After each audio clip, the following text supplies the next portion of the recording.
It's 86-15.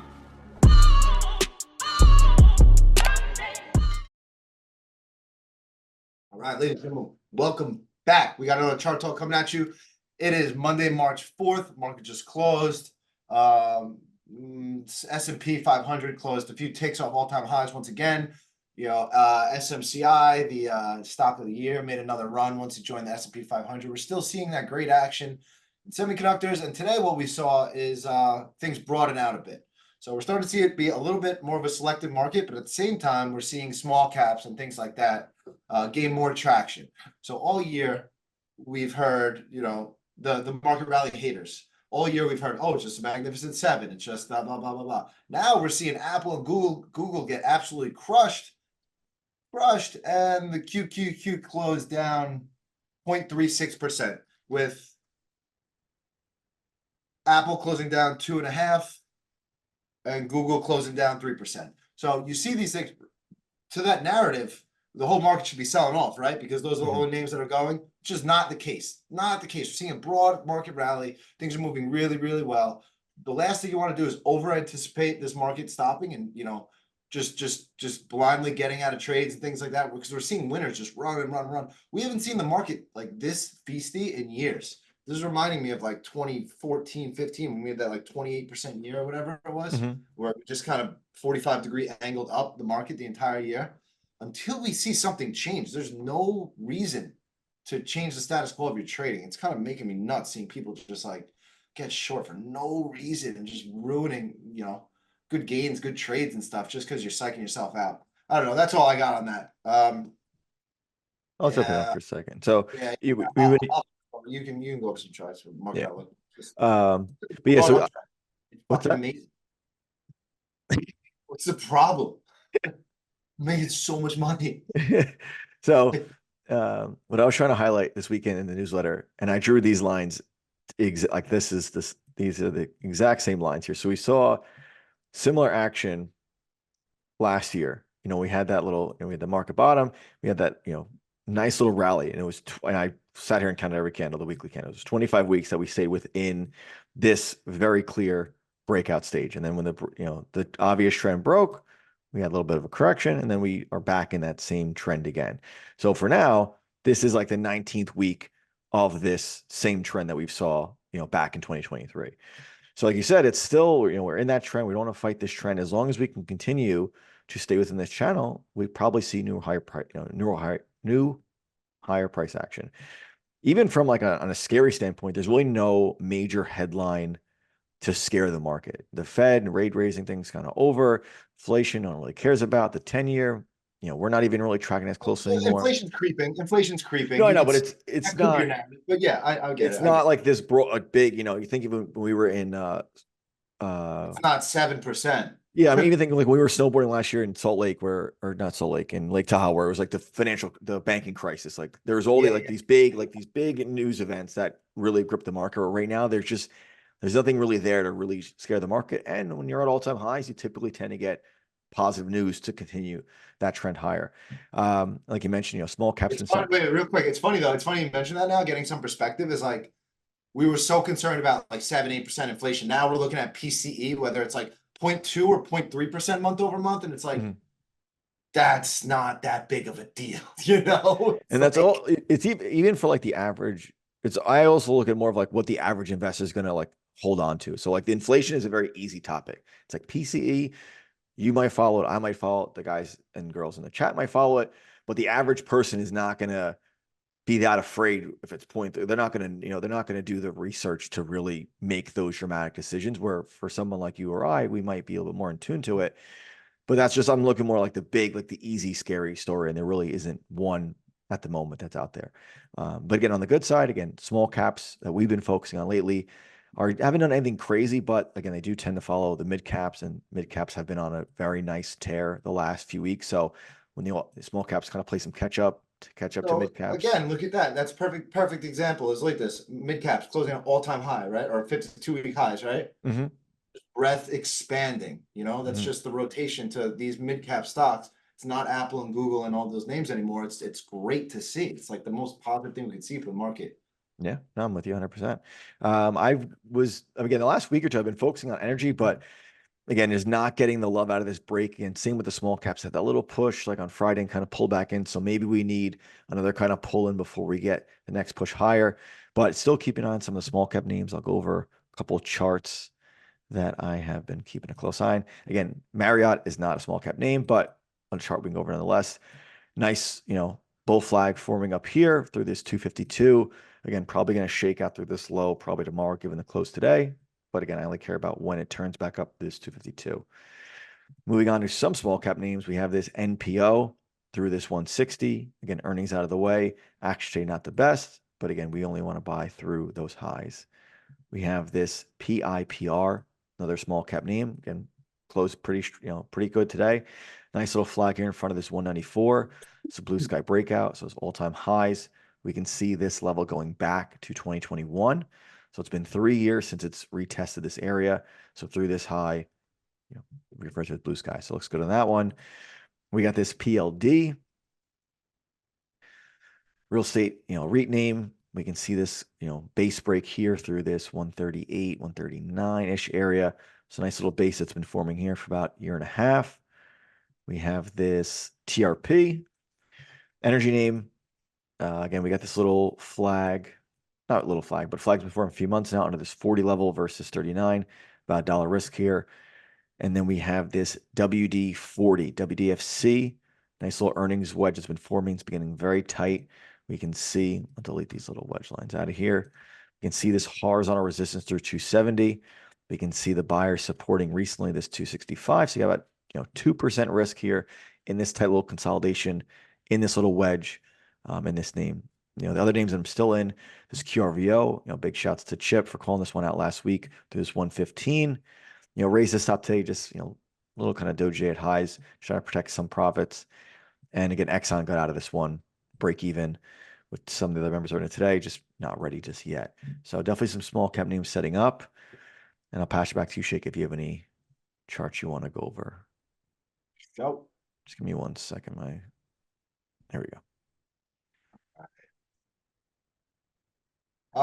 I'm very, very focused on this net right here. This is like my main focus. Heaven called out a sick entry today. We got some great stock off lows. This thing is wedging now. This huge move on earnings was it breaking a huge base. If we look at the weekly chart, it's kind of coiling right here. It's breaking out of this massive base right here. Now it's putting a new support above it. So on a 15-minute chart, if it gets through this kind of 102, 102.30 is this last pivot high, I think this one's ready to run. This is where my complete focus will be tomorrow. I think you retest these 116 highs. Great risk reward entry here. Trade of the week was this SWAV. Not ready yet. We'll see. We want to buy through right now. I'd buy through 265 tomorrow, 265, 267. Those are the spots. Very tight. Nice earnings flag going sideways. When that volume wants to come back in, I'll be involved. If it wants to just break down, no problem. I'll have no stock for it. And I'm kind of in most of the things I want to be in. I took a loss today in this OSCR. Oscar Health, they had great small cap, great earnings. I was buying break this little downtrend, didn't work out. That's okay. SMCI was murdered. We bought really great entry on this last week. What people don't realize, so we love the screw bar setup, right? So this, where it's kind of just flailing towards the bottom end of this, first kind of support area. And then it opens up near the highs of the previous day.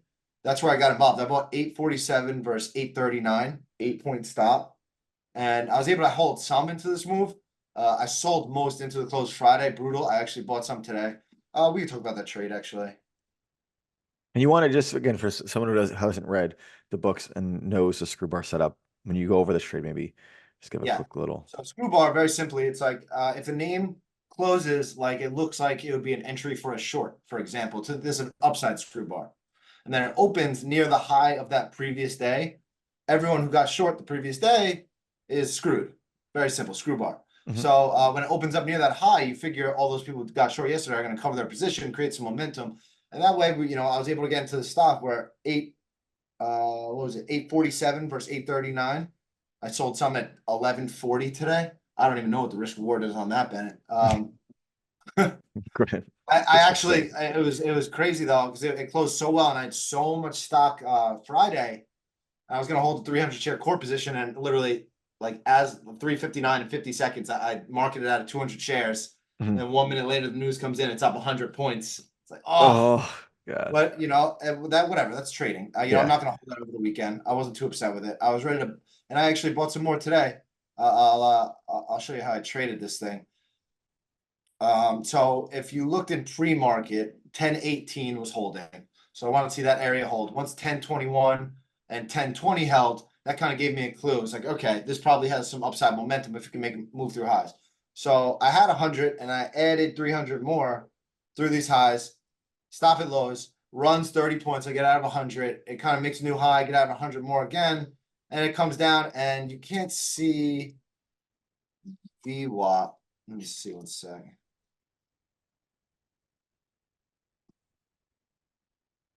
So at this point, this little flag, this blue line is VWAP, volume weighted average price. So that's the average price of everyone who bought today.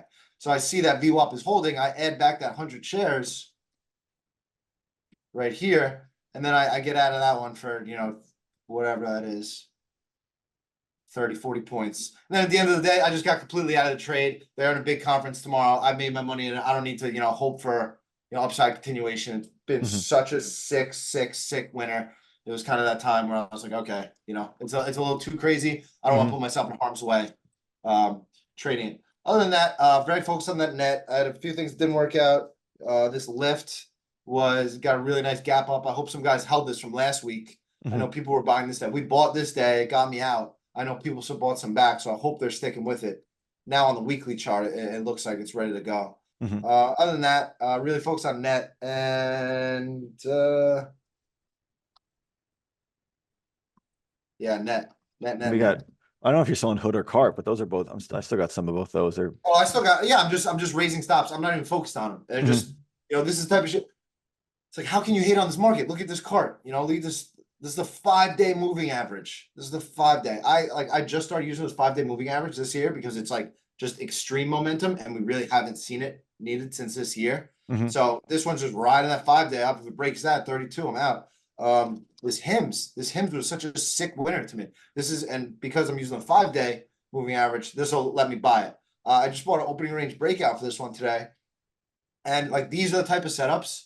These have become A+ setups in this market. Big earnings move, few days consolidation, creates a little flag, and then buy that flag.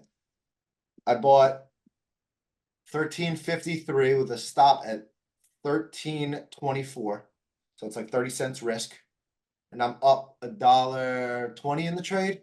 Bought 16,000 shares. You can do some math. And I was risking 3,000-4,000 bucks on the trade. I'm already up 5-6 to 1 on it. So it's like there's really great action guys out there. This Sweet Green was another small cap I wanted, but it didn't give any time to catch up. Look at this base that this one's breaking. Absolutely beautiful. And now with the things we've seen like Kava, Sweet Green, all these little, healthy food, kind of fast casual chain, they're all starting to run as well. Small caps getting some love. It's very, very tough for me to hit on this market. Other than that, that's really all I got for today. All right. I got a quick What's little tutorial because I'm getting some hilarious questions now that all these watches and cases have been shipped. So, please. So I have to only answer it once. It'll save me a lot of repetitive text messages. So for you guys that have gotten the watch, again, first off, thank you for everyone that ordered them. We made 100 of these cases. 80 of them are gone, so we have 20 left. Again, this little button here opens the case. This watch is fully stocked, so it's heavy as shit. The other thing is the case does come out. So this, where all these watches are, pull this thing out of here. There's 2 little tabs. This comes out. So for everyone who got the watch, you take the bottom of the case out. In here, you're going to find a key. You're going to find a little note from me and Shake that explains the reason why we made these watches. There's 3 reasons why. Maybe another little surprise or 2 in there as well. And then lastly, with the watch, These are automatic watches, meaning there's no battery. So just like a Rolex, just like any high-end watch, pretty much all watches today are automatic watches, meaning that the movement of the watch is going to move the second hand on this watch. So if you don't have this watch on a watch winder and you leave it in this case after a day, it's going to stop telling the time. Once you put the watch on your wrist and shake your hand a couple times, you'll start to see that second hand movement. I had someone who got the watch, thought it was broken because the time wasn't, the second hand wasn't moving. And I had to explain what automatic watch is. So again, they're automatic. You shake It's them, funny. Yeah. and the second hand will move. Yeah. Again, these cases come out. You can take these out. And again, if you have any other questions about them, let me know. Again, we do have about 20 of these watch cases left. So you do want one before they're all gone. Again, we make them once and that's it. Yeah, let me know. I had this mic pushed over, so you probably couldn't have heard anything this No, time. it's all good. All Okay, good. cool. All right. So other than that, that's all I got on my end. All right, guys, let's keep up the pace. Been a great year. Let's keep it going while it's hot. Catch you guys next week.